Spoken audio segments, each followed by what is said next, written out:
तचा काय होणार ट होणार, काय झालं इष्ट ह, इष्ट ह. आता तिसरी आपल्या संधी पाहिजे कोणती, कोणती जत्व संधी. आता जत्व संधीमध्ये काय सूत्र काय जलाम दशवंते, जलाम दशवंते ते सूत्र आहे. पदाच्या शेवटी जर जल प्रत्ययातील वर्ण असेल तर त्या जागी संधी प्रक्रियेसाठी जश प्रत्ययातील वर्ण येतो. म्हणजे पदाच्या शेवटी जर जल प्रत्ययातील वर्ण असेल तर त्या जागी संधीमध्ये प्रक्रियेसाठी जश प्रत्ययातील वर्ण येतो. जसं की समजा वागीश. आता वागीश कसं सांगितलंय की वाघ प्लस ईश या दोन शब्दांनी हा बनलाय, वाघ प्लस ईश या दोन शब्दातील वर्ण बनलाय. आता इथं काय पाहायचं असतो, आता शेवटी काय येतो, आता हा तिथं क आलाय, इथं कोणता वर्ण येतो, आता जो कोणता बी वर्ण येईल इथं त्या वर्णातील तो धरायचा. इथं समजा क आलाय तर इथं काय धरायचा क वर्ग, तर क वर्गातील तिसरा वर्ण घ्यायचा आपल्याला, कोणता पण तिसरा. इथं जर ट आला असतं तर ट वर्गातील तिसरा ट ठ ड, आपण इथं ड घेतला असता. जर इथं प आला असता तर प कोणा तिथं प वर्ण स्वरा प वर्गाच येतो. जर आपण दुसरा काही ध धरला तर ध कशात येतो, ध येतो त वर्गात येतो. मग त वर्गातील तिसरा वर्ण कोणता आहे त थ ध, पुन्हा धच आला म्हणजे आपण धच घेतला असतं. तर इथं तसं कसं वाघ प्लस ईश, तर इथं क चा काय होणार ग होणार, क चा काय होणार ग होणार. इथं पाहायचा कोणता वर्गातील वर्ण आहे हा, आणि तो वर्गातील तिसरा वर्ण घ्यायचा, हा तिसरा वर्ण घ्यायचा. तर वाघ प्लस ईश आणि ते शब्द तयार झाला वागीश, वाघ प्लस ईश वागीश. इथं जर काय आलं, इथं जर आलं आपण जर धरलं इथं तर इथं छ आलं, छ जर आलं तर छ कायतला येतो च वर्गातील येतो, च छ झ झ. आता काय च वर्गातील आला तर च वर्गातील तिसरा वर्ण च छ झ, हा तर च छ झ, तर आपण इथं काय घेतलं असतं ज घेतलं असतं असं. तर इथं ट्रिक काय ती सांगितली, जो पहिला पदाचा शेवटचा वर्ण असेल तर त्या जागी तिसरा वर्ण घेणे, म्हणजे क च्या जागेवर ग घेणं, त्यानंतर च च्या जागेवर ज घेणं, अशा प्रकारे. आता त्याच आहे तोरली संधी. आता चौथी संधी पाहिजे आपल्याला तोरली संधी. आता तोरली संधीमध्ये काय सूत्र काय तोह प्लस ली किंवा तोरली याचं सूत्र हे. आता काय सांगितलं की त वर्ग असणार आहे आपला, हा त वर्ग, त वर्गाचा जर ल ची काय झाला त वर्गापुढे जर ल लकार आल्यास त चा काय होतं त च्या जागी ल घ्यावा असं सांगितलंय. त वर्ग त थ द ध न ह्याच्या पुढे कशा पण ल येऊ द्या ना हो, तर ह्याचं काय होणार ल होणार आहे. पण एक्सेप्शन याला काय आलं एक्सेप्शन, न ला एक्सेप्शन आहे की न च्या पुढे जर ल आलं तर ल्या घेतो आपण, हे ल्या घेतो की त थ ध येऊ द्या, त्याच्या पुढे ल येऊ द्या, काही पण येऊ द्या हो. ल जर आला त थ द च्या पुढे डायरेक्ट तोरले म्हणून टाकायचं आणि ल लिहून टाकायचं, आणि न च्या पुढे जर आला तर ल्या लिहून काढायचं. तेच सांगितलं. आता कसं उदाहरण बघूया. काय सांगितलंय की तल्लीन, तल्लीन, तर तल्लीन शब्द कसा बनला होता तत् प्लस लीन या दोन शब्दांनी बनला होता. आता तत् प्लस लीन मध्ये काय होतं तत् प्लस लीन. आता हा त जो होता हा त च्या पुढे काय आला कंडिशन ल आली, त च्या पुढे ल आला म्हणल्याप्रमाणे त वर्गा पुढे जर ल आला तर काय होतं हा त चा काय होतं त चा ल होणार, त चा हा हलंत त होता म्हणून हलंत ल झाला. मग काय झाला शब्द तल्लीन, हा तल्लीन असा शब्द झाला. आता पुढे काय स्यात प्लस लिंगम, स्यात प्लस लिंगम मध्ये काय झालं आता त होता हा स्यात प्लस लिंगम, त च्या पुढं ल आला, त च्या पुढे ल आला तर त च काय होणार ल होणार स्यालिंगम. त थ द ध काही पण येऊ द्या त च्या जागेवर, तर तिथं काय डायरेक्ट ल लिहून टाकायचं. पण त्याच्या पुढे काय पाहिजे ल पाहिजे, इथं ही मेन कंडिशन ल पाहिजे. त वर्गा पुढे जर ल आला तर डायरेक्ट तर त्या जागी ल लिहायचा, एक्सेप्शन न ला. आता इथं बघा विधवा लिखंती, विधवा लिखंती. आता तो शब्द कसा असा लिखंती ल्याय ना वर, मग इथं काय असला पाहिजे न पाहिजे, म्हणजे विद्वान प्लस लिखंती, विद्वान लिखंती. तेच झाले न प्लस ल झालं तेव्हा ल्या होतं, न प्लस ल झालं तेव्हा ल्या होतं, अशा प्रकारे. आता पुढे काय पाहिजे आपल्याला, आता पाचवी संधी पाहिजे अनुस्वार संधी. खूप सोपी संधी अनुस्वार संधी. कुठं जरी डोक्यावर टिंब दिसला म्हणजे अनुस्वार दिसला की डायरेक्ट अनुस्वार संधी. आता बघूया कसं सूत्र मो अनुस्वार, हे सूत्र आहे मो अनुस्वार.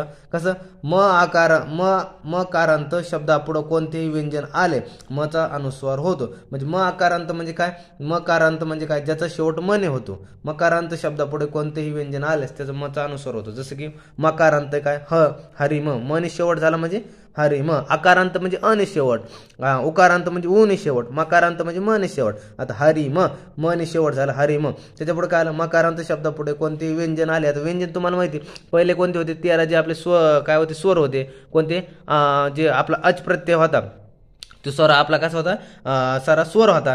तसंच काय होतं जे आता हल प्रत्यय हरे, तो हल प्रत्यार कसा आपला सारा व्यंजन आहे. ते व्यंजन मधलं कोणताही व्यंजन होते ना व आलाय हरिम, मग या म चं काय होणार अनुस्वार होणार. हरिम वंदे. तसं काय उत्तमम भेषजम, उत्तमम भेषजम. हा म काय हो, मकारांत शब्द आहे, त्याच्या पुढे आला व्यंजन हो, काय होणार, हा मचं काय होणार अनुस्वारानं, हरिम भेषजम, उत्तमम भेषजम, उत्तमम भेषजम.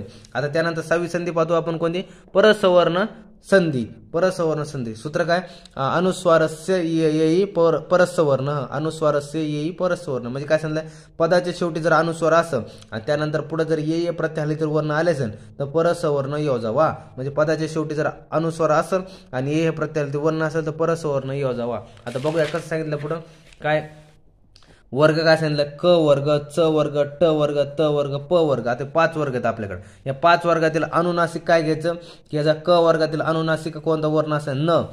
काय नाही तर च वर्गातील न, ट वर्गातील न, त वर्गातील न, प वर्गातील म. हे झाले अनुनासिक, ह्या वर्गातील अनुनासिक.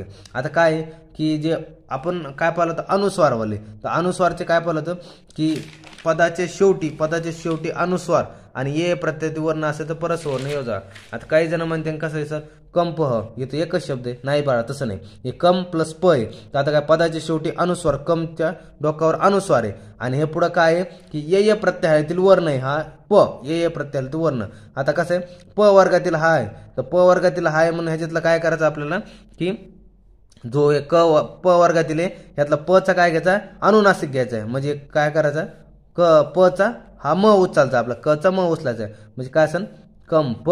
तसंच इथं असेल संधी. आता धी, आता इथं काय धी म्हणले कोणता वर्ग आहे, हा त वर्ग आहे. त वर्गातला अनुनासिक कोणता आहे, हा न आहे. कोणता, वरचा नाही खालचा न आहे. कोणता, न नळाचा आहे, न बाणाचा नाही, न नळाचा आहे. तर कोणता आपण सं, तर अनुस्वारचा काय होणार, हा न नळाचा न होणार, संधी.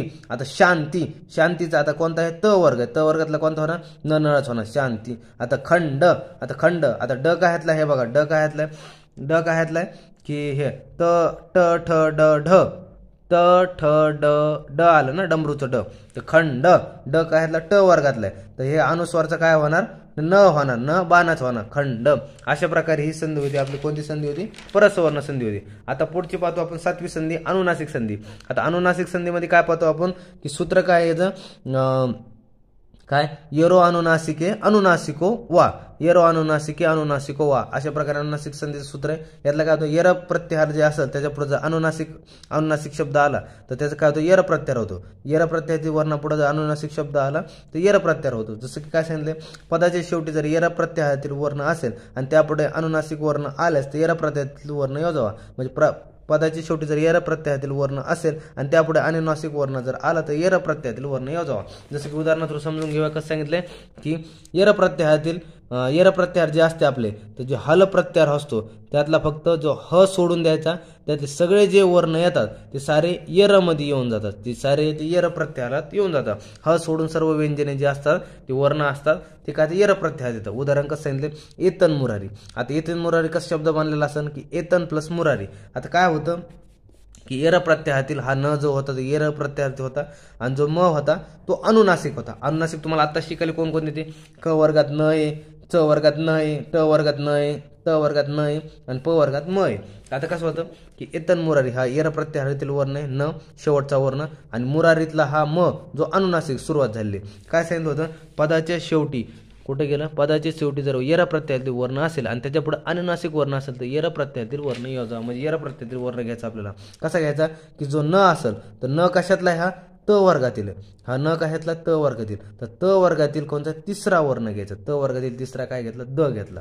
त वर्गातील तिसरा वर्ण त थ द, तिसरा वर्ण घेणं, ही ट्रिक आहे, ध्यानात ठेवा. जर अनुनासिक असेल, न असेल ना, तर तिसरा त तो वर्ग पाहिजे आणि त्या वर्गातील तिसरा वर्ण घ्यायचा. काय घेतला, त थ द, तिसरा वर्ण न च्या जागी द घेतला. एतद मुरारी. कोणती संधी ही, अनुनासिक संधी. त्यात न च्या जागेवर जर काय असं ख जर असतं तर ख कशाला असतं, क च्या जागी असतं. एतक मुरारी जर असता, एतक मुरारी, एतक मुरारी, तर क च्या जागेवर आपण तिसरा घेतला असता शब्द आणि क चा काय झाला असं तिसरा, एतग मुरारी, एतग मुरारी. अशा प्रकारे आपण कोणकोणत्या संधी पाहिल्या आपण आज. अशा प्रकारे टोटल व्यंजन संधी पाहिल्या आहे. त्यामध्ये शुत्व, ष्टुत्व, जत्व, अनुनासिक, तोरले, अनुस्वार आणि परसवर्ण अशा प्रकारे पूर्ण व्यंजन संधी पाहिलेली आहे. पुढच्या व्हिडिओमध्ये विसर्ग संधी येऊन जाईल. तर व्हिडिओ आवडला असेल तर चॅनल लाईक, शेअर, सबस्क्राईब करा आणि चालतंय, भेटू नवीन व्हिडिओमध्ये. तोपर्यंत धन्यवाद.